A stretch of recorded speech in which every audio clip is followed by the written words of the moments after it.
Price Lord, price Lord. கடவுள் வந்து இன்றைக்கி நம்மளுக்கு வந்து என்ன சொல்ல விரும்புகிறாரு, இன்றைக்கி வந்து கடவுள் நம்மக்கிட்ட என்ன எதிர்பார்க்குறாரு அப்படிங்கிறத தெரிஞ்சுக்கிறதுக்கு தான் எல்லாருமே ஆர்வமாக வந்திருப்பீங்க. கரெக்டாக? ஒரு நிமிடம் கண்களை மூடி நம்ம ஆண்டவருடைய பிரசன்னத்தை வந்து நம்ம வந்து நாடுவோம். பிதாசுதன் பரிசுத்தாவின் பெயராலே ஆமென். அன்பான ஆண்டவரே, இந்த அருமையான நாளுக்காக உமக்கு நாங்கள் நன்றி செலுத்துகிறோம். உமது இறை வார்த்தையின் வழியாக எங்களுக்கு நீர் கற்றுத்தர இருக்கிறீர். அதற்காக உமக்கு நாங்கள் நன்றி செலுத்துகிறோம் ஆண்டவரே. ஆமாண்டவரே, இந்த வேளையிலே நாங்கள் கேட்கக்கூடிய இந்த இறை வார்த்தை எங்கள் உள்ளத்திலே ஆழமாக பதியவும், எங்கள் வாழ்க்கையை அது மாற்றவும் நீர் எங்களுக்கு இந்த வேளையிலே உதவி செய்யும்படியாக என்னை மறைத்து நீர் இந்த இடத்திலே உமது மக்களுக்கு நீர் இறை வார்த்தையை பேசும்படியாக வல்லமையுள்ள இயேசு கிறிஸ்துவின் நாமத்தினாலே உம்மை நோக்கி மன்றாடுகிறோம் நல்ல தந்தையே, ஆமென். Praise the lord, praise the lord. முதல்ல வந்து நம்ம எடுத்துக்கொள்ளுவோம் 1 யோவான் 1ஆம் அதிகாரம் 8வது இறைவசனம். ஆனால் பாவம் நம்மிடம் இல்லை என்போம் என்றால் நம்மையே நாம் ஏமாற்றிக்கொள்வோம், உண்மையும் நம்மிடம் இராது அப்படின்னு சொல்லி அந்த இறைவார்த்தை சொல்லுது. பாவம் நம்மள்கிட்ட இல்லைன்னு நம்ம சொல்கிறோம் அப்படின்னா ஃபஸ்ட்டு வந்து நம்ம என்ன செய்கிறோம்னா நம்மளை வந்து நாமளே ஏமாற்றிக்கிறோம் அப்படின்னு முதல்ல நம்மளை நாமளே ஏமாற்றிக்கிறோம். ரெண்டாவது வந்து உண்மையும் நம்மக்கிட்ட இருக்காது. உண்மை நம்மக்கிட்ட இல்லை அப்படின்னா உண்மைங்கிறது யார்? உண்மைங்கிறது கடவுள் தான் உண்மையானவர். அவர் தான் உண்மை. நானே உலகின் ஒளின்னு சொன்ன அந்த இயேசு கிறிஸ்து தான் அவரே உண்மையாகவும் இருக்கிறாரு.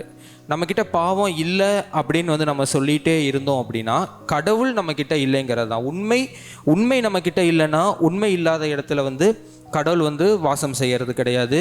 தூய்மை இல்லாத இடத்துலையும் கடவுள் வாசம் செய்கிறது கிடையாது. அதனால தான் இந்த இறை வார்த்தையில் தெளிவாக வந்து அவங்க சொல்கிறாங்க, உண்மையும் இராது. ஃபஸ்ட்டு வந்து நம்மளை நாமளே வந்து ஏமாற்றிக்கிறோம். ரெண்டாவது வந்து நம்மக்கிட்ட வந்து உண்மை இராது, அதாவது கடவுள் இருக்க மாட்டார் அப்படிங்கிறது தான். ஸோ நாம் வந்து எப்படி நம்மளை வந்து ஏமாற்றிக்கிறோம்? இன்றைக்கி வந்து நம்ம இந்த உலகத்தில் வந்து நம்ம பார்க்குறோம், பாவம் அப்படிங்கிறது வந்து எல்லாத்துக்குமே தெரியறது கிடையாது. எல்லாருமே வந்து நான் செய்கிறது சரின்னு சொல்லக்கூடிய மக்கள் தான் வந்து நிறையா பேர் வந்து இந்த உலகத்தில் இருக்காங்க. நிறைய பேரை வந்து நம்ம எது செஞ்சாலுமே வந்து கரெக்டு தான், நம்ம செய்கிறது எல்லாமே வந்து கரெக்டாக மட்டும்தான் இருக்கும், இதை வந்து யாருமே வந்து எனக்கு எதிர்த்து வந்து எதுவும் பேச முடியாது அப்படின்னு சொல்லக்கூடிய மக்களை வந்து நம்ம நிறையா பார்க்குறோம். நம்ம குடும்பங்கள்லையுமே கூட யாராவது ஒருத்தர் வந்து அவங்க தான் அந்த குடும்பத்தை வந்து வழி நடத்தக்கூடிய ஒரு நபராக கூட இருப்பாங்க. அவங்களோட பேச்சை வந்து எப்போவுமே 100% கரெக்டாக தான் இருக்கும். ஒருவேளை அவங்கள்ட்ட தப்பே இருந்தாலுமே அதை நம்ம சொன்னாலுமே அதை வந்து ஏற்றுக்கொள்ளக்கூடாத நபர்களும் நம்ம குடும்பத்திலேயே வந்து இருக்கிறத நம்ம பார்க்குறோம். அப்போ பாவம் அப்படிங்கிறது வந்து என்னது? பாவம்னா என்ன? ஃபஸ்ட்டு அது வந்து நம்மளுக்கு தெரிஞ்சாதான் நம்ம ஏன் வந்து அதை வந்து ஏற்றுக்கணும் அப்படிங்கிறது நம்மளுக்கு தெரியும். பாவங்கிறது என்ன செய்யுது? பாவம்ங்கிறது நம்மளுக்கு வந்து என்ன செய்யுது? கடவுளையும் நம்மளையும் வந்து பாவம்ங்கிறது ரெண்டாக பிரிக்குது. நம்ம வந்து கடவுள்கிட்ட நெருங்கி போக முடியாதபடி நம்மளை வந்து ரெண்டாக பிரித்து வைக்கிறது தான் வந்து பாவம் செய்யக்கூடிய செயல். அப்போ பாவத்தை வந்து யார் செய்யறா? பாவத்தை வந்து யார் செய்யறா? பாவத்தை வந்து நாம தான் செய்கிறோம். பாவத்துக்கு தூண்டுதலாக யார் இருக்கிறா? அப்போ பாவத்துக்கு தூண்டுதலாக பிசாசு இருக்கும்போது பாவம் செய்கிறது பிசாசுன்னே நம்ம சொல்லிட்டு போகலாம்ல. அப்புறம் ஏன் வந்து நாம தான் வந்து பாவம் செய்கிறோன்னு நாம் ஏன் சொல்லணும்? நம்ம ஏன் வந்து நாம தான் மனிதர்கள், நான் தான் வந்து பாவம் செய்கிறேன், நம்மளுக்கு தெரியும், நம்மளை வந்து தூண்டுறது பிசாசுங்கிறது நம்மளுக்கு தெரிஞ்சாலுமே பாவம் செய்கிறது பிசாசு தான் அப்படின்னு கடவுள் சொல்கிறதும் கிடையாது. நம்மளுக்கு அப்படி வந்து இது வரைக்கும் சொன்னதே கிடையாது. பாவம் செய்கிறது பிசாசுன்னு தானே, அப்போ பிசாசு தானே பாவம் செஞ்சிச்சு, நான் ஒன்றும் செய்ய கிடையாதுல்ல அப்படின்னு வந்து நம்ம அதை வந்து சாதாரணமாக எடுத்துகிட்டு போகிறதும் கிடையாது. பாவம் வந்து நாம் தான் செஞ்சோம் அப்படிங்கிறது தான் நம்ம ஏற்றுக்கொள்கிறோம். அதை தான் வந்து இந்த இறை வார்த்தையும் சொல்லுது. பாவம் நம்மக்கிட்ட இல்லை அப்படின்னு நம்ம வந்து சொல்லவே முடியாது. அது ஏன் வந்து பிசாசு தான் பாவம் செஞ்சிச்சு நம்ம சொல்கிறது இல்லைன்னா அதை தான் நம்ம வந்து தொடக்க நூல்லே நம்ம வந்து பார்க்குறோம். ஆண்டவர் வந்து ஒரு ஆணையும் பெண்ணையும் படைத்து இந்த உலகத்தில் வந்து நீங்கள் போய் வாழுங்க அப்படின்னு சொல்லி அனுப்பும்போது அவர் நமக்கு வந்து எல்லா விதமான சுதந்திரத்தையும் கொடுத்தாரு. கரெக்டாக? நன்மை செய்கிறதுக்கும் சுதந்திரம் இருக்குது, தீமை செய்கிறதுக்கும் நம்மளுக்கு வந்து சுதந்திரத்தை கொடுத்தாரு. நம்மளுக்கு வந்து நன்மை செய்கிறதுக்கும் சான்ஸ் இருக்குது. நம்ம வந்து அதுதான் இறைவார்த்தையை வந்து தொடக்க நூல்லே வந்து ஆண்டவர் சொல்வார், நீ நன்மை செய்தால் உயர்வடைவாய் அல்லவா, நீ தீமை செய்கிற அப்படின்னா பாவம் உன் மீது உன் வாயிற்படியில் அது படுத்திருக்கும்னு தான் இருக்கும். வாயில் படியில் பாவம் வந்து உன் வாயில் படியில் படுத்திருக்கும். அப்படின்னா நம்ம வாயில் படினா ஒரு வீட்டுக்குள்ளார நம்ம நுழையிறோம். அது நம்ம வீட்டுக்குள்ளார கூட கிடையாது, அது நம்ம வாசலில் தான் இருக்குது. அந்த டோரை வந்து நம்ம திறக்கும்போது நம்ம திறந்து வெளியில் போகிற இடமே வந்து பாவம் செய்ய நம்மளை வைக்கக்கூடிய ஒரு இடத்துக்கு தான் நம்ம ஓப்பன் பண்ண உடனே போகிறோம்.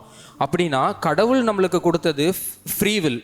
நல்லதும் நீ செஞ்சுக்கலாம், நீ வந்து கெட்டதும் செஞ்சுக்கலாம். நன்மை செஞ்சினா நீ வந்து உயர்வடைவ. ஆனால் பாவம் செஞ்சினாங்கிறத விடவும் நீ பாவம் செய்ய நினச்சாலே அது உன்னோட வாசல் படியில் வந்து படுத்துக்குது. அவள் ஓப்பன் பண்ணாலே உன்னை அதை அட்டாக் பண்ணுறதுக்கு ரெடியாக இருக்குது அந்த இடத்துல. ஸோ நீ வந்து ரொம்ப கேர்ஃபுல்லாக வந்து நடந்துக்கணும். அப்போ தீமையை விட்டு நன்மையையே நாடுங்கள். தீமையை நம்ம விட்டுட்டு நன்மையை நம்ம எப்போ தேடி போகிறோமோ அப்போ தான் அந்த பாவம் வந்து நம்மளோட லைஃப்பில் வந்து நம்ம வீட்டு வாசல் படியில் வந்து படுக்காது. அதை நம்ம வந்து பார்க்க வேண்டிய தேவையும் நேரிடாது. ஒரு பார்வையற்ற ஒரு நபரை வந்து இயேசு சுகப்படுத்துகிறாரு. பார்வையற்ற நபரை சுகப்படுத்தும் போது அந்த சீடர்கள் வந்து சுகப்படுத்துறதுக்கு முன்னாடி இவர் செய்த பாவமா, இவர் பெற்றோர்கள் செய்த பாவமா, இவர் வந்து குருடாக இருக்கிறதுக்கு காரணம்னு கேட்குறாரு. அப்போ இயேசு சொல்கிறாரு, இவர் செஞ்ச பாவம் கிடையாது, யார் செஞ்ச பாவம் கிடையாது, கடவுள் வந்து மாட்சிமை அடையணும். இது வழியாக கடவுள் மகிமை பெறணும். கடவுளினுடைய வல்லமையான செயல் வெளிப்படுறதுக்காக தான் இவர் வந்து குருடராக இருக்கிறாருன்னு சொல்கிறாரு. தொடர்ந்து நம்ம அந்த பகுதியில் பார்த்தா அவர் அந்த குருடரை வந்து சுகம் கொடுக்குறாரு. தன்னோட உமிழ்நீரை உமிழ்ந்து அதில் சேறு உண்டாக்கி கண்களில் பூசி சுகத்தை கொடுத்து அனுப்புகிறாரு. அங்கே வந்து அவர் சுகம் பெற்றுது. அப்போ யூதர்களுடைய சட்டத்தின்படி என்ன செய்யணும்? ஒருத்தவங்க வந்து உடல் நல குறைவாக இருக்காங்க, எந்த பிரச்சனையாக இருந்தாலும் சரி, தொழுநோயாக இருந்தாலும் சரி, எந்த விதமான உடல் நோயாக இருந்தாலும் சரி, யூதர்களுடைய அந்த ஒழுங்குமுறைகள் படி என்ன பண்ணணும்னா, அவங்க உடல் நலம் சரியாயிடுச்சுங்கிறத அவங்க குருக்கள்கிட்ட போய் தான் காட்டி தான் அதுக்குண்டான ஒரு சீட்டு வாங்கிக்கணும். அவங்க தொழுநோயாளாக இருந்தாங்கன்னா இந்த தொழுநோயிலிருந்து இவங்க குணம் ஆயிட்டாங்கங்கிற ஒரு சீட்டு வாங்கி வச்சுக்கணும். சீட்டு வாங்கி வச்சுக்கிட்டா தான் அந்த ஊரில் அவங்க வந்து நடக்க முடியும், போக முடியும். இல்லைனா கடைசி வரைக்கும் இவங்க வந்து தீண்டத்தகாதவர்கள், இவங்க தீட்டுனே தான் இருக்கும். 8ஆம் அதிகாரம் 33ஆம் வசனத்தில் நம்ம பார்க்குறோம், யூதர்கள் அவரை பார்த்து, உங்களுக்கு விடுதலை கிடைக்கும் என நீர் எப்படி சொல்லலாம்? இயேசு சொல்கிறாரு, நான் தான் விடுதலை தரக்கூடியது, என்கிட்ட யாரெல்லாம் வராங்களோ அவங்களுக்கு நான் விடுதலை கொடுப்பேன், வார்த்தை உங்களை விடுதலையாக்கும். அதுதான் வந்து இயேசு அந்த இடத்துல சொல்கிறது. அப்போ நான் விடுதலை கொடுக்க முடியும், நீ வந்து எப்படி வந்து சொல்ல முடியும்? நீயும் ஒரு மனுஷன் தானே, எங்களோட தானே நீ வந்து வாழ்ந்துட்டு இருக்கிற, நீ யாரோட பையன் எங்களுக்கு நல்லாவே தெரியுமே, நீ இங்கே எங்கள் நடுவில் தானே இருக்க, அப்போ எப்படி நீ வந்து எங்களுக்கு வந்து விடுதலை கொடுக்க முடியும்? அப்போ அவங்க சொல்கிறாங்க திரும்ப, அதை தொடர்ந்து நம்ம பார்த்தா, நாங்கள் வந்து ஆபிரகாமின் வழிமரபினர், நாங்கள் வந்து ஆபிரகாமினுடைய வழிமரபினர், நாங்கள் வந்து யாருக்கும், அந்த இறைவார்த்தையை பாருங்கள், நாங்கள் யாருக்கும் ஒருபோதும் அடிமைகளாக இருந்ததில்லை. அப்போ அவங்க கேட்குற கேள்வியே வந்து ஒரு தவறான ஒரு முரண்பாடான கேள்வி. வரலாறு சொல்லுது அவங்க வந்து அடிமைகளாக தான் இருந்திருக்கிறாங்க, இப்போவும் அவங்க ரோமையின் கீழே அடிமைகளாக தான் இருக்கிறாங்க. ஆனால் அவங்க இயேசுவை பார்த்து கேட்குறாங்க, நீ விடுதலை கொடுக்க முடியும், நீ சொல்கிற, உன் வார்த்தை எப்படி நாங்கள் நம்ப முடியும்? நாங்கள் வந்து ஆபிரகாமின் பிள்ளைகள், நாங்கள் யாருக்குமே அடிமையாக இருந்ததில்லைன்னு ஒரு அவங்களே தெரியாமல் அவங்களுடைய அறியாமையை வந்து அந்த இடத்துல நம்ம பார்க்க முடியுது. அவங்க எந்த அளவுக்கு அறியாமையில் இருக்காங்கன்னா அந்த உண்மையை ஏற்றுக்கொள்ளக்கூடிய அந்த உள்ளம் வந்து அவங்களுக்கு இல்லை. அதனால தான் அவங்க அறியாமையிலேயே இருந்துகிட்டே இருக்கிறாங்க. நம்ம 1 யோவான் 1ஆம் அதிகாரத்தில் நம்ம முதல்லையே நம்ம வாசித்தது போல், பாவம் நம்மள்கிட்ட இல்லைன்னு நம்ம சொன்னோம்னா நம்மளை முதல்ல நம்ம ஏமாற்றிக்கிறோம், ரெண்டாவது உண்மையும் நம்மக்கிட்ட இருக்கிறது கிடையாது, உண்மை நம்மளோட தங்கிறது கிடையாது. அப்போ இயேசு வந்து நான் என்னை நம்புங்க, நான் வந்து உங்களை விடுதலை ஆக்குவேன்னு சொல்கிறத அவங்களால சுத்தமாக அந்த இடத்துல ஏற்றுக்கவே முடியலை. அந்த இடத்துல இயேசு ஆண்டவர் சொல்கிற பதில் தான் நம்ம வந்து இன்றைக்கி நம்ம எடுத்துக்க வேண்டிய பதில். பாவம் செய்யும் எவரும் பாவத்திற்கு அடிமை என உறுதியாக உங்களுக்கு சொல்கிறேன். பாவம் செய்கிற எல்லாருமே எப்போவுமே பாவத்துக்கு அடிமையாக தான் இருக்காங்க. இப்போ யூதர்களுடைய வாழ்க்கையில் நம்ம பார்த்தா அவங்க வந்து எப்போவுமே ரொம்ப அந்த கடமைகள், அந்த சட்டத்திட்டங்கள் அதையவே அப்படியே கடைபிடிச்சிட்டே வாழ்ந்துகிட்டே இருக்காங்க. மோசே கொடுத்த சட்டத்திட்டங்களாகட்டும், அதுக்கப்புறம் இவங்களாவே நிறைய சட்டத்திட்டங்கள் ஏற்றி கொண்டதாகட்டும், அவங்க வந்து அதை எல்லாத்தையும் நான் வந்து கடைபிடிக்கணும். ஒரு வெயிட்டு கூட வந்து இவ்வளோ வெயிட்டுக்கு மேலே நான் வந்து ஓய்வு நாளில் தூக்கக்கூடாது, இவ்வளோ தூரம் நான் நடக்கக்கூடாது, இந்த அளவுக்கு ரொம்ப மைன்யூட்டாக அந்த சட்டத்திட்டங்களை வந்து கடைபிடிச்சிட்டு வந்தவங்க தான். ஆனால் அவங்க சொல்கிறாங்க, நாங்கள் வந்து யாருக்குமே அடிமையாக இருந்ததில்லை. அப்போ இயேசு ஆண்டவனுடைய பதில் பாருங்கள், ஃபிசிக்கலாக இருக்கிற அடிமைத்தனத்தை பற்றி அவர் பேசுகிறதே கிடையாது. ஃபிசிக்கலாக அவங்க அந்த காலத்தில் ரோமையர்கள் கீழே தான் அடிமையாக தான் இருந்தாங்க. ரோமையர்கள் தான் அவங்கள ஆட்சி செஞ்சுட்டு இருந்தாங்க. இவங்க அவங்களுக்கு கப்பம் கட்டி கொண்டு இருந்த காலம் தான் அது. அப்போ இயேசு சொல்கிறாரு, ஃபிசிக்கலாக இருக்கிறத விஷயத்தை விட்டுட்டு அவர் ஸ்பிரிச்சுவலான விஷயத்துக்கு வராரு. பாவம் செய்கிற எல்லாருமே பாவத்துக்கு அடிமை அப்படின்னு சொல்லி முடிக்கிறாரு. அப்போ யாரெல்லாம் பாவம் செய்கிறாங்களோ, பாவம் செய்யணுங்கிற எண்ணம் யாருக்கெல்லாம் வருதோ அவங்க எல்லாருமே பாவத்துக்கு அடிமையாக தான் இருக்காங்க. அப்போ பாவம் செய்ய தூண்டுறது பிசாசனுடைய செயலாக இருந்தாலும் முன்னாடி சொன்னது போல் அந்த பாவத்தை நாம் தான் செய்கிறோம். ஏன்னா நம்மளுக்கு முன்னாடியே சொன்னது போல் கடவுள் நம்மளுக்கு அந்த ஃப்ரீ வில்லை வந்து நம்மளுக்கு கொடுத்துருக்கிறாரு. ஆமென், பிரைஸ் தி லார்ட். அப்போ அந்த ஃப்ரீ வில் நம்மளுக்கு கொடுத்ததுனால பிசாசுக்குன்னு ஒரு லிமிட் இருக்குது. அது வந்து நம்மளை எல்லாமே வந்து நம்மளை செய்ய முடியாது. கடவுள் வந்து அப்படியா அதோட கையில் வந்து நம்மளை வந்து அவர் ஒப்புவிக்கவே கிடையாது. பிசாசு உலகம் ஃபுல்லாக ஃப்ரீயாக சுற்றி திரிஞ்சிட்டே இருக்குது. அதை தான் நம்ம 1 பேதுருல பார்க்குறோம். யாரை விழுங்கலாம் என கர்ஜிக்கும் சிங்கம் போல அது வந்து அலைந்து திரிகிறது. கர்ஜிக்கும் சிங்கம்னா என்ன? கர்ஜிக்கும் சிங்கம்னு ஏன் வந்து சொல்கிறாங்க அந்த இடத்துல? பிசாசை பயம்புறுத்துறதுக்கு. ஓகே, அப்புறம் பசி, அப்புறம் ஓகே, சிங்கம்னு ஒன்று இருக்கா? சிங்கம் வந்து எப்போ கர்ஜிக்கும்? முதல்ல அதுக்கு வந்து பசிக்கிறதுக்கு முன்னாடி கத்தும். அது வந்து நார்மலாக எப்போ பார்த்தாலும் சிங்கம் வந்து கர்ஜனை செய்து கொண்டே இருக்காது. அது ஒரு இடத்துக்கு சண்டைக்கு போகிறதுக்கு முன்னாடி, சண்டைக்கு போகிறதுக்கு முன்னாடி பயங்கரமாக கர்ஜனை செஞ்சுட்டு அந்த சண்டைக்கு போகும். இல்லையா, அதுக்கு ரொம்ப பசி எடுத்துச்சுன்னா அது அப்படி ஒரு சவுண்டை கிளப்பி காட்டையே அதிரும்படி செஞ்சுட்டு நான் வரப்போகிறேன், யாரையாச்சும் பிடிச்சி நான் சாப்பிட போகிறேங்கிறதே அது வெளிப்படுத்திட்டு தான் போகுது. அப்போ பிசாசும் அதே மாதிரி தான், கர்ஜிக்கும் சிங்கம் போல் அது சத்தமாக நம்மளை சுற்றி அலைஞ்சிக்கிட்டே தான் இருக்குது. சிங்கம் கத்துறது எப்படி அந்த காட்டையே அதிர வைக்குதுன்னு சொல்கிறோமோ, அது மாதிரி அதோடைய குரல் வந்து ரொம்ப சத்தமாக ரொம்ப வலிமையாக நம்மளை சுற்றி இருந்துகிட்டே தான் இருக்குது. அப்போ அது அந்த அளவுக்கு கர்ஜிக்கும் சிங்கம் போல் அது வந்து நம்மளை சுற்றி இருக்குதுன்னா, அது நம்மளை சுற்றி இருந்து அதை நம்ம எப்போ நம்மளை முழுங்கலாம், நம்ம முழுங்க விடுறதும் முழுங்க விடாமல் இருக்கிறதும் நம்ம கையில் தான் இருக்கு. ஆனால் நம்ம முழுங்க விடாமல் இருக்கிறதுக்கு தான் கடவுள் நம்மளுக்கு உதவி செய்கிறாரு. நான் வந்து ஒரு சின்ன இது கேட்ட உடனே நான் வந்து விழுந்துருவேன், நான் வந்து சின்னதாக அதனுடைய பிசாசனுடைய தொடுதல் வந்து ரொம்ப சின்னதாக இருந்தாலே ஒன்றுமே கிடையாது, இப்படி நம்ம நடந்து போயிட்டே இருக்கோம். ஒருத்தர் ஃப்ரெண்டு வந்து ஒருத்தர் கார் வாங்கியிருக்கிறாரு, நம்மள்ட்ட கார் கிடையாது. அந்த இடத்துல பிசாசனுடைய செயல் வந்து நம்மக்கிட்ட ஒரு தூண்டுதலாக தான் வருது. அதை கேட்ட உடனே நம்மளுக்கு மகிழ்ச்சியை அது கொடுக்கறது கிடையாது, பொறாமையை கொடுக்குது. பொறாமைங்கிற ஒரு எண்ணத்தை வந்து அது ஏற்படுத்த நினைக்குது, பொறாமையை நம்மள்ட்ட கொடுக்குதுன்னு வச்சுக்குவோமே. அப்போ அந்த பொறாமையை அது செயல்படுத்துறது கிடையாது, அது வந்து ஒரு தூண்டுதலை தான் நம்மக்கிட்ட கொடுக்குது. அதை ஏற்றுக்கிட்டு அதை அக்செப்ட் பண்ணிவிட்டு நான் பொறாமப்படுவேன்னு செய்கிறது யார்? நாம் தானே பொறாமப்படுறோன்னு செய்கிறோம். அதை சொல்லும் போதே ஒரு வெறுப்பு நம்மளுக்கு வருதுன்னா அது வந்து வெறுப்புங்கிற உணர்வை தான் கொடுக்குது. அந்த உணர்வு வேணும்னு எடுக்கிறது நம்ம தான், வேண்டாம்னு எடுக்கிறது நம்ம தான். சாப்பிடணுங்கிற நினைப்பு நம்மளுக்கு வரும்போது ஒரு உணர்வு, பசிக்குது, சாப்பிட வேண்டாம், இப்போ எனக்கு பசி ஃபுல்லாக இருக்குது வயிறு, ஆனாலும் எனக்கு மேலும் சாப்பிடணும்னு ஒரு ஆசை வருதில்ல, அந்த ஆசை வரும்போது சாப்பிடாம அதை தவிர்த்துக்கிறதும் நம்மளால முடியும். இல்லை எனக்கு இன்னும் பசி அடங்கின மாதிரியே தெரில, நான் இன்னும் நிறையா சாப்பிடுவேன், வயிறு ஃபுல்லாகி நம்மளுக்கு ஏப்பமே வந்துடும். ஏப்பம் வருதுனாலே உள்ளே இருக்கிற எல்லா காற்றுக்கு உண்டான இடமே இல்லாமல் எல்லாத்தையும் நம்ம அடைச்சிட்டோன்னு தான் அர்த்தம். அப்போ அதுக்கு மேலேயும் நம்மளுக்கு சாப்பிடணும்னு ஒரு ஆசை வருதுன்னா அது நம்மளோட ஆசை தானே.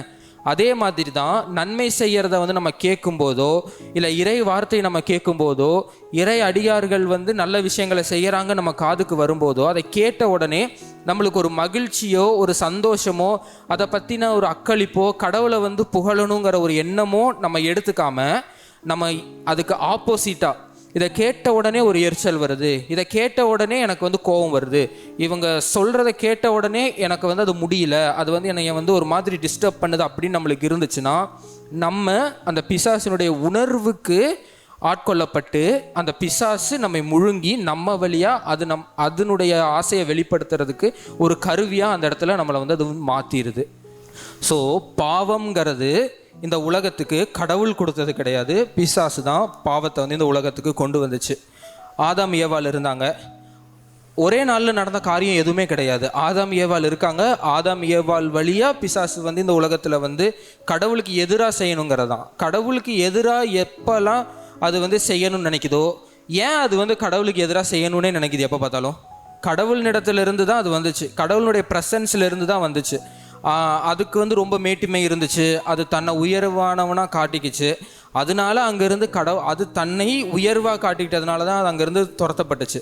அதோட இடத்த மனிதர்கள் யாரும் அடையக்கூடாதுங்கிறதுனால தான் அது எப்போவுமே மனிதர்களுக்கு எதிராகவும் கடவுளுக்கு எதிராகவும் ஒர்க் பண்ணிகிட்டே இருக்குது. அதனுடைய செயல் வந்து எப்போவுமே மனிதர்களுக்கும் கடவுளுக்கும் எதிரானது தான். கடவுளுக்கு எதிரானது மட்டும் கிடையாது, மனிதர்களுக்கும். ஏன்னா நம்ம கிட்ட வந்து ஆன்மா அப்படிங்கிற ஒரு பொருள் வந்து இருக்குது. அது நம்ம எல்லாத்துக்குமே தெரியும்.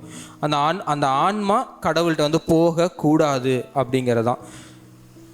நம்ம செய்கிறது வந்து தப்பு அப்படிங்கிறது நம்மளுக்கு தொடக்கத்திலேயே தெரியும். தப்புங்கிறது தொடக்கத்தில் தெரியாமல் போகவே போகாது. பேதுரு 1:5 அழகை யாரை விழுங்கலாம் என கர்ஜிக்கும் சிங்கம் போல தேடி திரிகிறது. அதுக்கு அந்த வசனம் தொடங்கிறத பாருங்க. அறிவு தெளிவோடு விழிப்பாயிருங்கள், அறிவு தெளிவோடு விழிப்பாயிருங்கள் அப்படின்னு சொல்லி அந்த இறைவார்த்தை வந்து துவங்குது. அறிவு தெளிவு நம்மளுக்கு எப்போவுமே வேணும். அந்த வந்து ஒரு ஷார்ப்னஸ், நான் வந்து ரொம்ப கரெக்டாக நடந்துக்கணும், நான் வந்து ரொம்ப கரெக்டாக திங்க் பண்ணணும், என்னை சுற்றி நடக்கிறத வந்து நான் கரெக்டாக அப்சர்வ் பண்ணணுங்கிற அந்த அறிவு தெளிவு வந்து நம்மளுக்கு ரொம்ப ரொம்ப முக்கியமானது. ஏன்னா பிசாசு சைலண்ட்டாக எதையும் செய்கிறது கிடையாது. இந்த வசனத்தின்படி பார்த்தா அது கர்ஜிக்கும் சிங்கம் போல் ரொம்ப சத்தமாக தான் இருக்குது. அந்த சத்தத்தவே நம்மளால் கேட்க முடியலை, அந்த சத்தத்தவே நம்ம புரிஞ்சுக்கொள்ள முடியலை அப்படின்னா நம்ம இன்னும் அந்த அறிவு தெளிவை வந்து இன்னும் வளர்த்துக்காதவங்களா நம்ம வந்து இருக்கிறோங்கிறது தான். யோவான் 8 அந்த பரிசேயர்கள் இயேசுவை பற்றி கேட்டது போல தான், நாங்கள் வந்து யாருக்குமே என்றைக்குமே அடிமைகளாக இருந்ததே கிடையாது, நீங்கள் எப்படி என்னை பார்த்து நாங்கள் வந்து அடிமைகள் அப்படின்னு நீங்கள் சொல்ல முடியும்னு அவங்க கேட்டது மாதிரியே தான் நாமளும் பல நேரத்தில் அந்த அறிவு தெளிவு இல்லாமல் இருக்கும்போது நாமளும் வந்து கேட்குறோம். இந்த உலகத்தில் நம்ம பார்க்குறோம். அப்படின்னா பாவத்தை விட்டுட்டு போகிறதுக்கு, அந்த பாவத்துக்கு எகென்ஸ்டாக செயல்படுறதுக்கு எனக்கு வழியே கிடையாதா? பாவம் வந்து நான் வந்து பிசாசினுடைய தூண்டுதல்னால நான் வந்து அதை செயலாக்கம் செய்கிறேன். அப்போ நான் வந்து ஒரு பாவம் செய்கிறேன். இதை அவாய்ட் பண்ணிட்டு போகிறதுக்கு வழியே கிடையாதா? அதை வந்து நான் அவாய்ட் பண்ண முடியுமா அப்படின்னா கண்டிப்பாக வந்து அதை வந்து அவாய்ட் பண்ண முடியும். ஒரு சாதாரண ஒரு எக்ஸாம்பிள் தான் நான் வந்து சொல்கிறேன். நான் காலேஜ் படிக்கும்போது என்னோடய ஃப்ரெண்ட்ஸ் எல்லாம் இருப்பாங்க, பசங்கள்லாம் இருப்பாங்க. ஹாஸ்டலில் இருந்தேன் கொஞ்ச நாள். பசங்கள்லாம் வந்து ட்ரிங்க்ஸ் அடிக்கிறதுக்கு வெளியில் போயிட்டு ட்ரிங்க்ஸ் அடிக்கிறதுக்கு போயிட்டு அடிச்சுட்டு வருவாங்க. இப்படி தான் அவங்க வந்து லைஃப் போயிட்டு இருந்துச்சு. என் கூட ஸ்கூலில் இருந்து படித்த ஒரு பையன் வந்து அவன் என் கூடவே இருந்தான். அவன் வந்து அந்த காலேஜ் தான் சேருவான்னு எனக்கும் தெரியாது, நான் அந்த காலேஜ் தான் சேருவேன்னு அவனுக்கும் தெரியாது. போய் பார்த்தா திடீர்னு 2 பேருமே ஒரே கிளாஸில் உட்காந்துட்டு இருந்தோம். அவன் என் கூட படித்த பையன்தான். எனக்கும் அந்த பையனை பற்றி நல்லாவே தெரியும், அவனுக்கும் என்னை பற்றி ரொம்ப நல்லாவே தெரியும். ஒரே கிளாஸில் ஒன்றாவே தான் படிச்சுட்டு இருந்தோம். தேர்ட் இயர் முடிகிற வரைக்கும். ரொம்ப வந்து கரெக்டாக இருப்பான், ரொம்ப கரெக்டாக கட் அண்ட் ரைட்டாக வந்து இருந்துக்குவான்.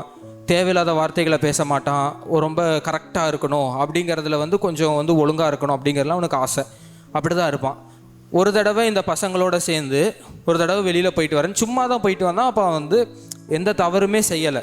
சும்மா அந்த பசங்களோட நானும் போயிட்டு வரேன், இவனுங்க எப்போ பார்த்தாலும் பாருக்கு போகிறானுங்கள்ல, சும்மா நாமளும் போய் பார்ப்போம் அந்த பார் எப்படி தான் இருக்குன்னு, சும்மா போயிட்டு வருவோம் அப்படின்னு சொல்லிட்டு ஒரு தடவை போயிட்டு வந்தான். சும்மா தான் போயிட்டு வந்தான், தப்பு எதுவுமே செய்யலை. இப்படியே போயிட்டு வந்துட்டே இருந்தான். கொஞ்ச நாள் ஆச்சு. திரும்பி அவன் வந்து போயிட்டு வரும்போது அவனுக்கு ஒரு ஆசை வந்துடுது, ஒரு ஆசை அவனுக்கு வந்து ஏற்படுது. அப்போ நம்ம தொடக்கத்திலே தெரியுது அங்கே போகிறது தப்பு, அது வந்து தவறான பழக்கம் நம்மளுக்கு தெரியுது. நம்ம அந்த இடத்துக்கு போகாமல் இருந்தால் தானே நம்ம அந்த பாவத்தை செய்யாமல் இருக்க முடியும். அந்த இடத்துக்கு நம்ம போகிறதுனால தானே அந்த தப்பை வந்து நம்ம வந்து செய்கிறோம். அந்த தப்பை திரும்ப திரும்ப நம்ம செய்கிறதுனால தானே அந்த தப்பு வந்து நம்மளோட வாழ்க்கையில் வந்து பாவமாக மாறுது. அப்போ நம்ம அந்த இடத்துக்கு போகாமல் எப்படி அவாய்ட் பண்ணிக்கணுங்கிறத வந்து நம்ம வந்து தெரிஞ்சுக்கணும். அதே காலேஜில் வந்து இன்னொரு பையன் அதே மாதிரி தான். அவனுக்கு வந்து ட்ரிங்க்ஸ் பண்ணணுங்கிற ஆசையே கிடையாது. ஒரே ஒரு தடவை வந்து அந்த ஒயின் குடிச்சு பார்ப்போன்னு ஒரே ஒரு தடவை தான் வந்து குடிச்சு பார்த்தான். ஒரே ஒரு தடவை கம்மியான ஒரே ஒரு சிப்பு நம்ம வந்து குடிச்சு பார்ப்போம் அப்படிங்கிறதான். அப்புறம் இப்போ நான் சமீபத்தில் கேள்விப்பட்டா அவன் அதிலிருந்து வெளியே வர முடியாமல் அவன் கம்ப்ளீட்டாக அவனோட லைஃப் வந்து அப்படியே அதுக்கே வந்து அடிக்ஷனாக மாறிடுச்சு அப்படிங்கிறத நான் இப்போ சமீபத்தில் ஃப்ரெண்ட்ஸ்கிட்ட பேசும்போது தெரிஞ்சுக்கிட்டேன். அப்போ நம்ம பாவத்தை நம்ம தான் வந்து நம்ம உடம்புல வந்து ஏற்றுக்கிறோம். நம்ம தான் அதுக்குண்டான வந்து பலன்களை வந்து நம்ம உடம்புல நாம தான் வந்து சுமக்கிறோம். அது நம்மளோட உடம்புல தான் வந்து ரொம்ப ஒரு பாவமாக வந்து விழுகுது. அது வந்து இந்த மாதிரியான பாவம் மட்டும் கிடையாது, எந்த விதத்தில் எடுத்துக்கிட்டாலுமே சரி. ஒரு தவறான ஒரு பழக்க வழக்கம் இருக்கலாம், ஒருத்தங்கள்ட்ட வந்து தவறான கெட்ட வார்த்தை பேசுகிற குணங்கள் இருக்கலாம், இல்லை வந்து இச்சையான பாவம் கூட இருக்கலாம். திரும்ப திரும்ப விழுந்து விழுந்து அதில் வந்து நம்ம வந்து அப்படியே அதில் எழுந்திருக்க முடியாமல் கஷ்டப்பட்டுட்டு இருக்கலாம். ஆனால் இதுக்கெல்லாம அடிப்படை காரணம் அப்படிங்கிறது நம்மளுக்கிட்ட ஏற்படக்கூடிய அந்த ஆசை தான். அந்த பிசாசு நம்ம மனசில், நம்மளுடைய எண்ணத்தில் அது ஏற்படுத்தக்கூடிய அந்த ஆசைகள் தான் நம்மளுக்கு வந்து அதை வந்து கொண்டு வருது. அப்போ கடவுள், இப்போ நான் வந்து இப்படி ஒரு பாவம் பண்ணிட்டேன், நான் இப்படி ஒரு தவறான ஒரு வாழ்க்கையில் வந்து நான் வந்து இருக்கேன், யார் சொல்கிறதுமே கேட்க மாட்டேன், யாருக்குமே நான் வந்து அடங்க மாட்டேன், நான் எப்போவுமே வந்து எதிர்த்து பேசிகிட்டே தான் இருப்பேன், எப்போவுமே யாருக்குமே நான் அடங்க மாட்டேன், ரொம்ப தவறான மோசமான வாழ்க்கையிலே நான் இருக்கேன் அப்படின்னா கடவுள் வந்து என்னை ஏற்றுக்கொள்வாரா அப்படிங்கிற கேள்வி வந்து நம்மளுக்கு வருது இல்லை? சாதாரணமாக எல்லா மக்களுக்கும் அந்த கேள்வி வரும். நான் வந்து இவ்வளோ தப்பு செய்கிறேன், நான் இவ்வளோ வந்து பாவம் செய்கிறேன், நான் வந்து இவ்வளவு வந்து ரொம்ப மோசமான நிலையில் வந்து நான் போய் விழுந்து கிடக்கிறேன், என்னால் எந்திரிக்கவே முடியல, சுத்தமாக என்னால் எந்திரிக்க முடியல, நான் செய்கிறது வந்து ஒரு பாவங்கிறது வந்து கண்டிப்பாக எனக்கு தெரியுது, ஆனால் என்னால் எந்திரிக்கவே முடியல.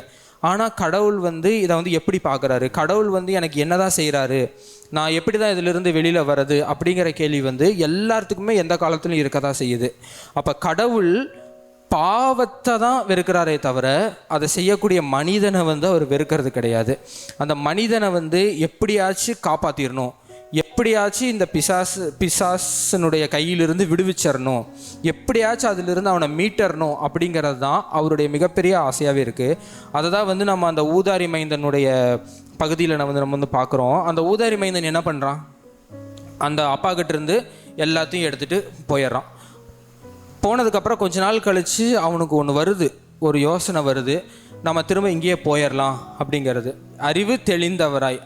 அப்போ அந்த அறிவு ரொம்ப மங்கி போய் கீழே இருக்குது, அது வந்து தெளிவான நிலையிலேயே இல்லை, அது ரொம்ப கலங்கி இருக்குது. ஒரு தண்ணியில் வந்து ஒரு அழுக்கான ஒரு குட்டையில் தூக்கி ஒரு கல்லை போட்டால் அந்த குட்டை எப்படி கலங்கி போயிடும், அப்படியே அந்த மண் சேறு எல்லாம் கலங்கி அப்படியே இருக்கும்ல, அப்படி கலங்கி போன ஒரு நிலையில் ஒரு மனிதனுடைய எண்ணம், அவனுடைய செயல்கள் எல்லாமே அப்படி கலங்கி போன இடத்துல இருக்கும்போது அந்த ஊதாரி மைந்தன் செய்த செயலை வந்து நம்ம யோசிச்சுக்கணும்.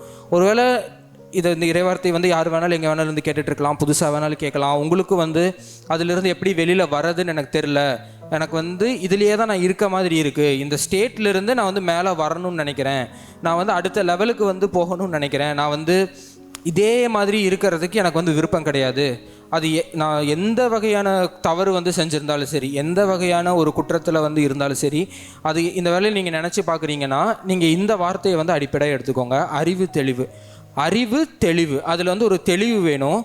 இதுக்கு அடுத்து நான் வந்து இனிமேல் இந்த குற்றத்தை வந்து செய்யவே மாட்டேங்கிறது தான். பாவம் செய்யறது வந்து ரொம்ப சுலபந்தான், பாவம் செய்யறது எவ்வளவு சுலபமோ அதை விட சுலபம் பாவத்திலேருந்து எந்திரிச்சு வர்றது. ஆனால் நம்மளுக்குள்ள இருக்க பெரிய குழப்பம் என்னென்னா, பாவத்திலேருந்து எந்திரிச்சே நம்ம வர்றதுக்கு முயற்சி செய்கிறது கிடையாது. அதுதான் நம்மக்கிட்ட இருக்கிற மிகப்பெரிய பிரச்சனை. பாவம் எல்லாருமே இந்த உலகத்தில் செய்கிறது தான், எல்லாருமே இந்த உலகத்தில் பாவம் செய்கிறாங்க. ஆனால் அதிலிருந்து எந்திரிச்சு வரணும். எந்திரிச்சு வர்றதுக்கு நம்மளுக்கு தைரியம் கிடையாது. ஏன்னா ஒரு தவறு வந்து நம்ம செய்கிறோம் அப்படின்னா இன்னொருத்தவங்களை ஃபேஸ் பண்ண முடியறதில்ல. என்னோடய ஸ்டேட் என்ன, நான் இப்போ இருக்கிற ஸ்டேட் வந்து எந்த நிலையில் வந்து நான் இருக்கேங்கிற ஃபஸ்ட்டு புரிதல் வேணும். நான் முன்னாடி எப்படி இருந்தேங்கிற ஒரு புரிதல், என்னால் என்னெல்லாம் பாதிப்பு இந்த உலகத்தில் வந்து நான் ஏற்படுத்தியிருக்கேங்கிற ஒரு புரிதல், என் குடும்பத்துக்காகட்டும், என் கூட வேலை செய்கிறவங்களுக்காகட்டும், என்னை நம்பி இருக்கிற மக்களாகட்டும். ஒரு சில பேர் வந்து நம்மளை ரொம்ப நம்பி இருப்பாங்க, ஆனால் அவங்களுக்கு நம்ம ஏதாவது செஞ்ச துரோகமாக இருக்கட்டும், எந்த விஷயமா இருந்தாலும் சரி, நான் இப்போ எந்த நிலையில் இருக்கேங்கிற முதல் கேள்வியும், ரெண்டாவது என்னால் பாதிப்படைஞ்சவங்க எந்த அளவுக்கு பாதிப்பு அடைஞ்சிருக்காங்க, அவங்க என்னால் எந்த அளவுக்கு ஒரு பாதிப்புக்கு உள்ளானாங்க, அந்த பாதிப்பினுடைய அந்த அளவை வந்து உணர்றது தான் அந்த அறிவு தெளிவுங்கிறது. சும்மா சாதாரணமாக எனக்கு வந்து நான் வந்து மன்னிப்பு வாங்கிக்கிறேன். எல்லாருமே இன்றைக்கி சர்ச்சில் போனால் பாவ சங்கீதனை செய்ய தான் செய்கிறாங்க, கரெக்டாக? எல்லாருமே பாவ சங்கீதனை செய்ய தான் செய்கிறாங்க. ஆனால் செஞ்ச அதே பாவத்தை திரும்ப திரும்ப செய்கிறதுக்கான காரணம் என்ன?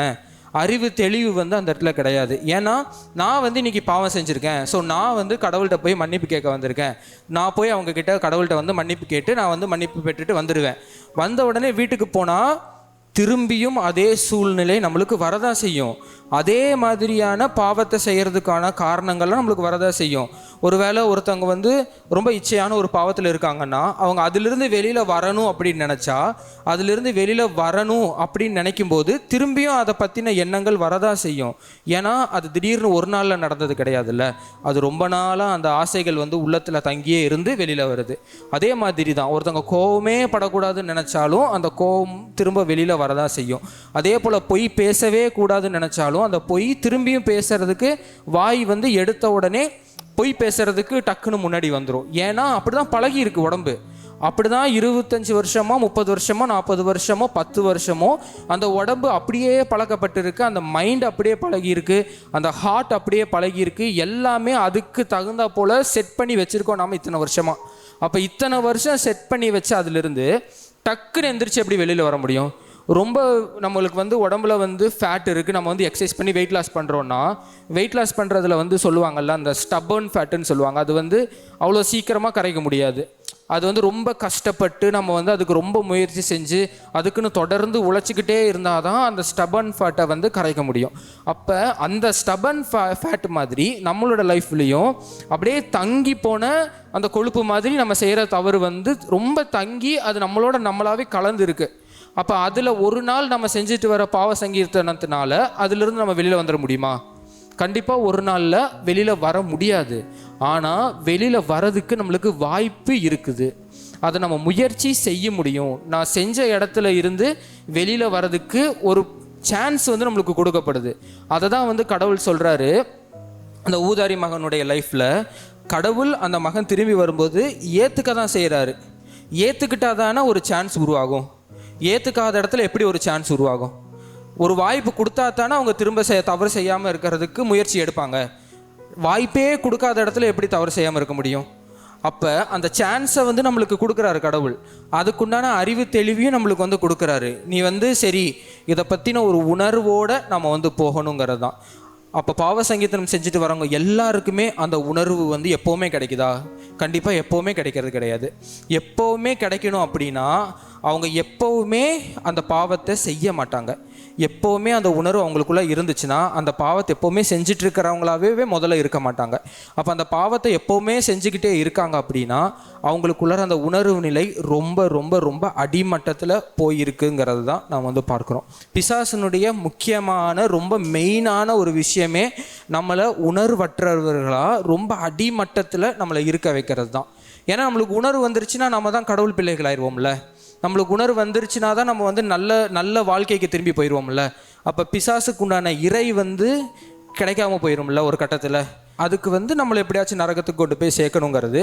ஆனால் நம்ம அதிலிருந்து எப்படியாவது தப்பிச்சு வெளியில் போய் பரலோகத்துக்கு போகிறதுக்கான பாதையில் போகிறோன்னா அதனுடைய இறை வந்து அதுக்கிட்ட இருந்து பிடுங்கப்படுது.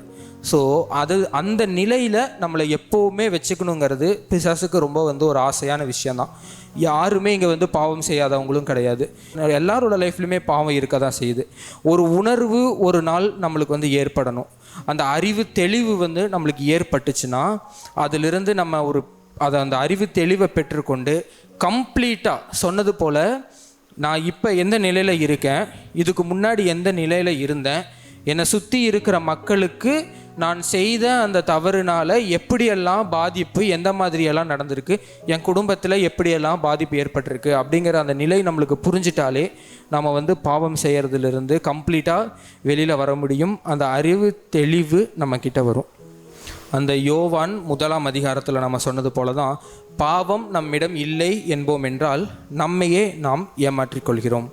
அந்த ஏமாற்றிக்கொள்ளாத நிலைக்கு நம்ம வந்து போகணும். ஏமாற்றப்படாத அளவுக்கும் நம்மளை வந்து நம்ம வந்து ரொம்ப பத்திரமா பார்த்து கொள்ள வேண்டியது ரொம்ப ரொம்ப முக்கியமானது.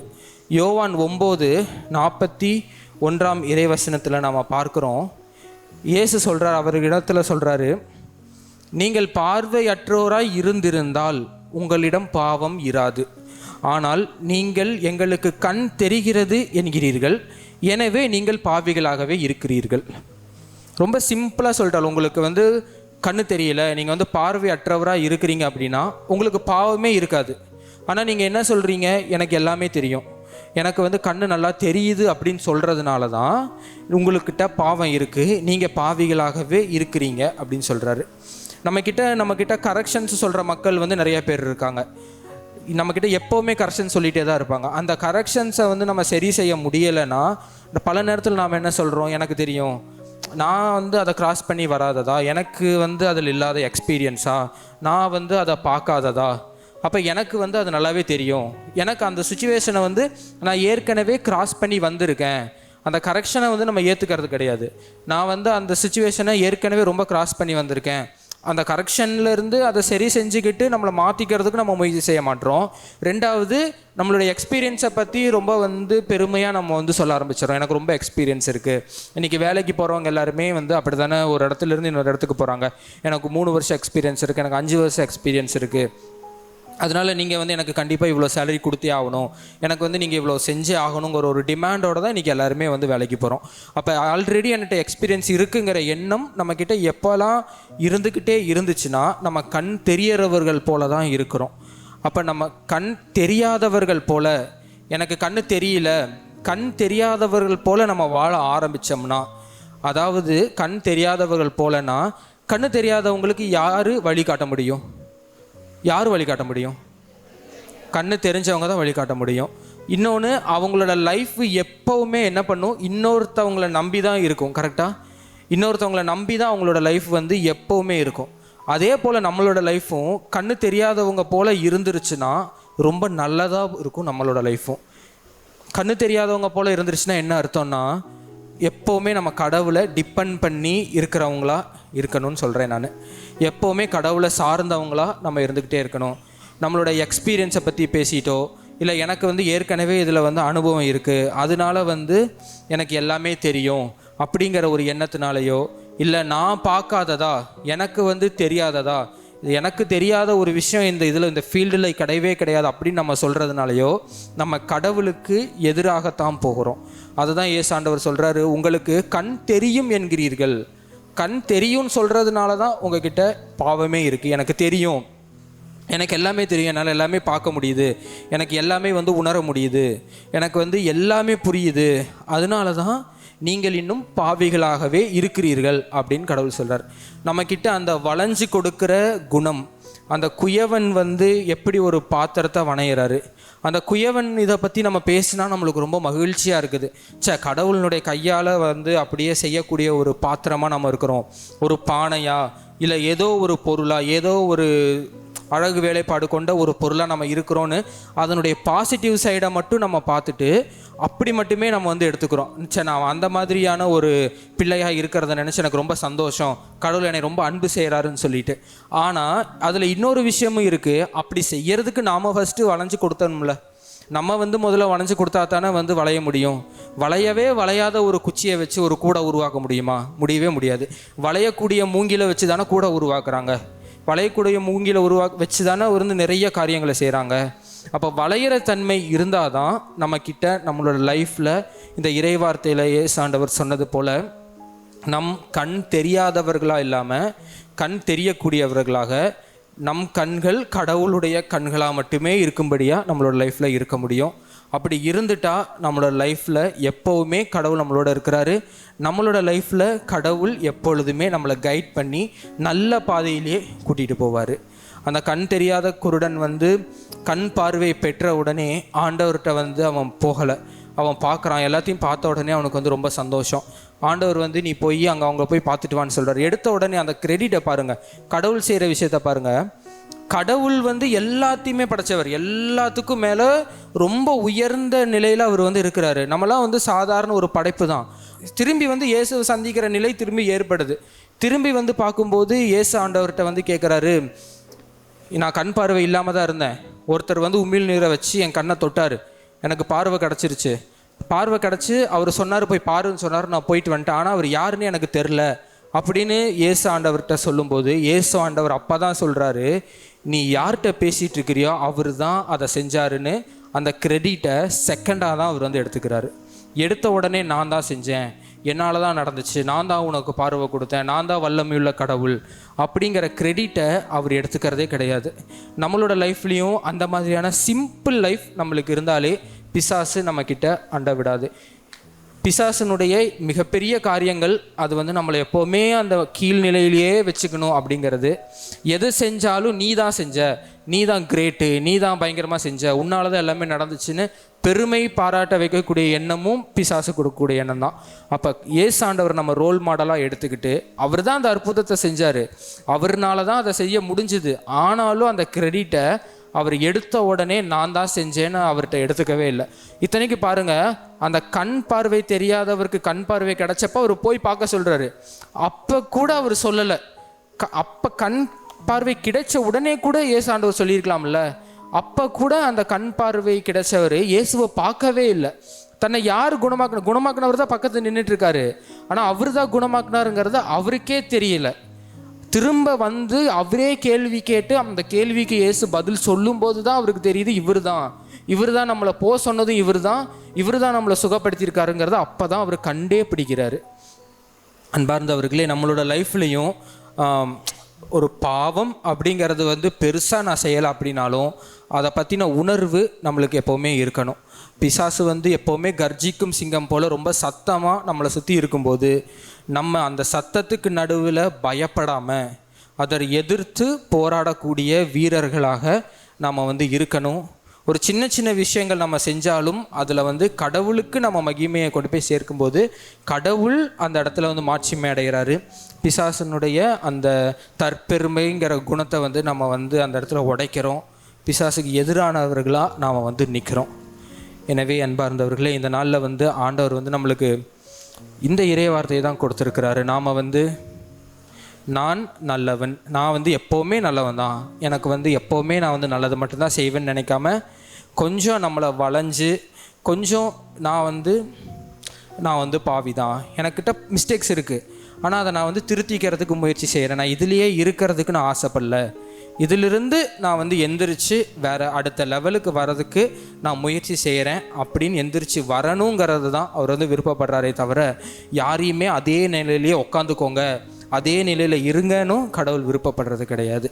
இந்த வேலையிலும் கூட நம்ம ஒரு ஜெபத்துக்குள்ளார போக போகிறோம். நம்ம கண்களை மூடி இந்த வேலையில் நம்ம வந்து முடிந்தவங்க முழங்கால் படியிட்டு கொள்வோம்.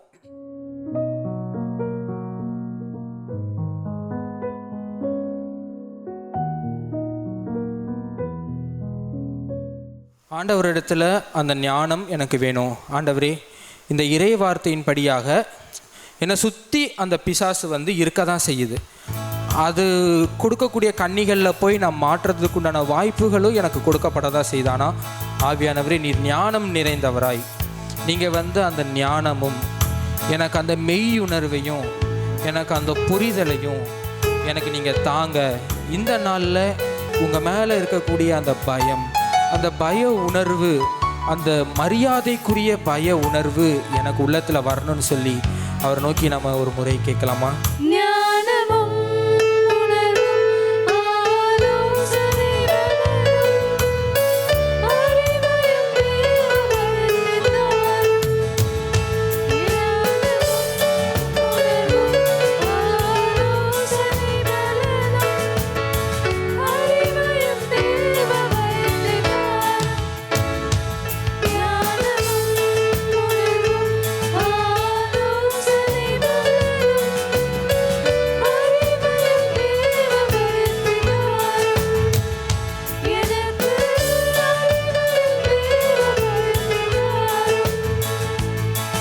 கடவுளுக்கு எதிராக நான் வந்து ஏதாவது தீமை செய்திருக்கிறேன் அப்படின்னு நீங்கள் நினச்சிங்கன்னா இந்த வேலையில் ஆண்டவர் இடத்துல வாங்க. ஆண்டவர் நோக்கி சொல்லுங்கள், ஆண்டவரே, நான் உங்களுக்கு எதிராக என் மனசில் நான் வந்து இந்த தீமையை வந்து தான் செஞ்சுட்டேன். உங்களுக்கு எதிராக அந்த பிசாசினுடைய கை ஓங்கும்படி நான் வந்து ஒரு இன்ஸ்ட்ருமெண்ட்டாக, பிசாசினுடைய இன்ஸ்ட்ருமெண்ட்டாக நான் வந்து சில நாட்கள் வந்து செயல்பட்டிருக்கிறேன். என்னுடைய உள்ளத்தில் அப்படியான ஒரு தீமையான எண்ணம் வந்திருக்குது. நான் அதிலிருந்து வெளியில் வரேன். நான் அதிலிருந்து புதிய ஒரு மனிதனாக மாறி திரும்பவும் உங்களிடத்துல வரக்கூடிய ஒரு பிள்ளையாக வரதுக்கு நான் வந்து ரொம்ப ஆசைப்படுறேன். என்னை நீங்கள் புதிய படைப்பாக நீங்கள் மாற்றுங்க. எனக்கு நீங்கள் ஒரு புதிய ஆற்றலை வந்து நீங்கள் இந்த நாளில் தாங்க. தீமையை விட்டு விலகக்கூடிய பலத்தை நீங்கள் இந்த மாதத்தில் எனக்கு தாங்க. என்னுடைய வாயின் வார்த்தைகள் யாராக இருந்தாலும் அவங்கள மதித்து நடக்கக்கூடிய வாயின் வார்த்தைகளாக என் வாயின் வார்த்தைகள் இருக்கும்படியான ஒரு பலத்தை தாங்க. என்னோட பணி செய்கிறவங்க, ஒருவேளை அவங்க எனக்கு எதிராக தீமை செய்பவர்களாக இருந்தாலும் கூட, ஒருவேளை அவங்க எனக்கு எதிராக ஏதாவது காரியங்களை செய்பவர்களாக இருந்தாலும் கூட, அவங்க என்னை பற்றி புரணி பேசி எனக்கு எதிராக இருக்கிற மனிதர்களைப் போல அல்ல, என்னை சுற்றி இருக்கக்கூடிய மனிதர்களைப் போல புறம் பேசி அல்ல, என்னை சுற்றி இருக்கக்கூடிய மனிதர்களைப் போல வீணான வார்த்தைகளை சொல்லி அல்ல, எல்லாரையும் எல்லா சூழ்நிலையிலையும் ஒரு அசட்டை செய்யக்கூடிய எண்ணம் அல்ல, ஒரு நல்ல தூய்மையான எண்ணம், எல்லாரையும் மதிக்கக்கூடிய ஒரு எண்ணம், எல்லாரும் என்ன போல தான் இருக்காங்க, அவங்கள நான் ஏற்றுக்கொள்கிறேங்கிற உள்ளத்தை எனக்கு நீங்கள் தாங்க ஆவியானவரின்னு சொல்லி அந்த ஆவியானவரிடத்துல இந்த வேலையில் நாம் வருவோம்.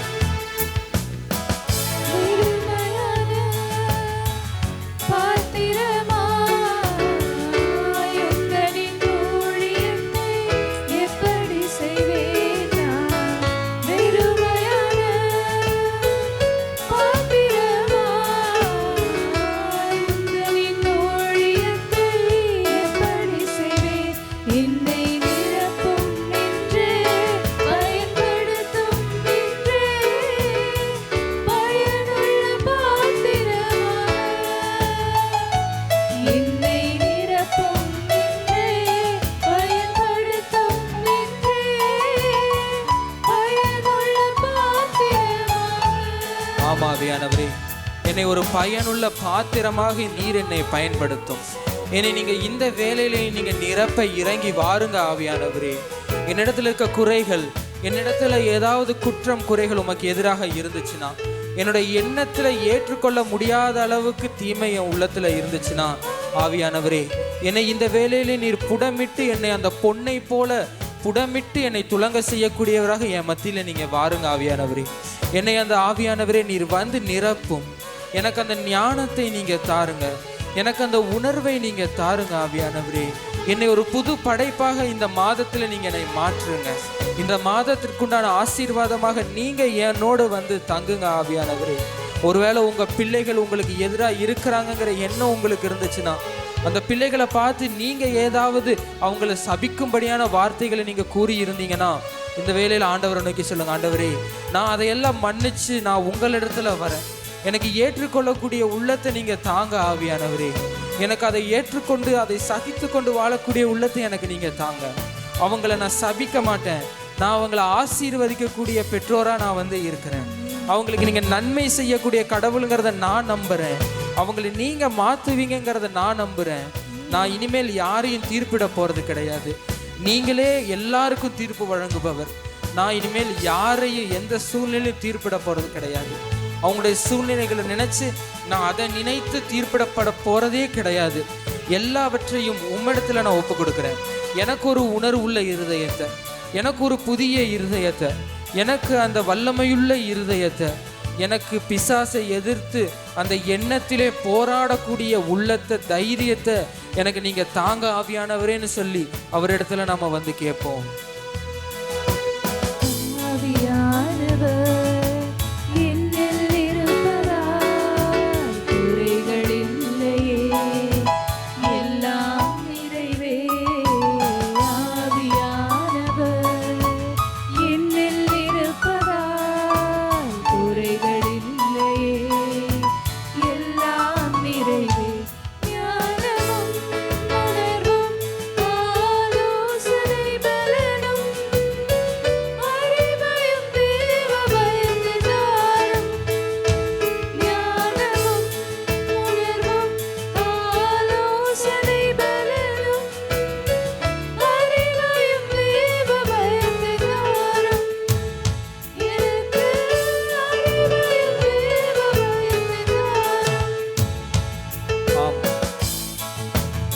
அவர் நம் மத்தியிலே இருக்கும்போது, அந்த ஆவியானவர் நம் மத்தியிலே செயலாற்றப்படும் போது குறைவுகள் எல்லாம் நிறைவாக மாற்றப்படுகிறது. கரடு முரடானவை எல்லாம் சமதளமாக மாற்றப்படுகிறது. இதோ இந்த வேளையிலும் கூட உங்களுடைய வலது கரத்தை வந்து நீங்கள் உயர்த்தி கொள்ளுங்க. அந்த ஆவியானவரை நோக்கி பாருங்க. ஆவியானவரே, என்னோட வாழ்க்கையில் குறைவுகள் இருக்குது, என்னோட வாழ்க்கையில் மேடும் பள்ளமுமான காரியங்கள் இருக்குது, அது எல்லாம் சமதளமாக மாற்றப்படட்டும். ஆவியானவரே, என்னுடைய குறைவுகள் எல்லாம் நீக்கப்படட்டும். இந்த மாதத்தில் நான் உங்களுக்கு கடவுளுக்கு விரோதமாக செய்த காரியங்கள் இருந்தால் அது அனைத்தும் இந்த வேளையில எனக்கு கழுவப்படட்டும். எனக்கு ஒரு புதிய இருதயத்தை நீங்க தாங்க ஆவியானவரே. என்னோட வாழ்க்கையில ஒளி இழந்து இருப்பது போல நான் நினைச்சு கொண்டிருக்கிறேன். எனக்கு அந்த புதிய ஒளி கிடைக்கும்படி செய்யுங்க. நீங்களே உலகத்தின் ஒளி என்று ஏசாண்டவர் எங்களுக்கு சொன்னாரே, அவர் எங்களுக்கு தந்துட்டு போன ஆவியானவரா நீங்க இங்க எங்க மத்தியில் இருக்கிறீங்களே, அந்த ஒளியான கடவுளை கண்டுகொள்ள எங்கள் கண்கள் திறக்கப்படும்படியாக நாங்கள் ஜெபிக்கிறோம். ஆவியானவரே, எங்களுடைய கண்கள் திறக்கப்படட்டும். இந்த வேளையிலே எந்த சூழ்நிலையிலும் அந்த ஒளியான தேவனை நாங்கள் காண எங்களுக்கு அந்த பார்வை மீண்டும் கிடைக்கப்படும்படி நீங்க செய்தருளுங்க. ஆமாண்டவரே, நீரே வல்லமையுள்ள கடவுள். நீரே எங்களை புடமிட்டு எங்களை தூய்மையாக்கக்கூடிய கடவுளா இருக்கிறீர். ஆவியானவரே, என்னை ஆசீர்வதிக்க இந்த இடத்திற்கு இறங்கி வாருங்க. உங்களுடைய பிரசன்னம் இந்த இடத்துல இருக்கட்டும். ஆவியானவரே, நீர் இந்த இடத்துல இறங்கி வருவீராக. உமது ஞானத்தினாலும் உம்முடைய மெய் அறிவினாலும் உங்களுடைய உணர்வினாலும் நீங்க என்னை இந்த வேளையில நிரப்புவீராக. ஆவியானவரே,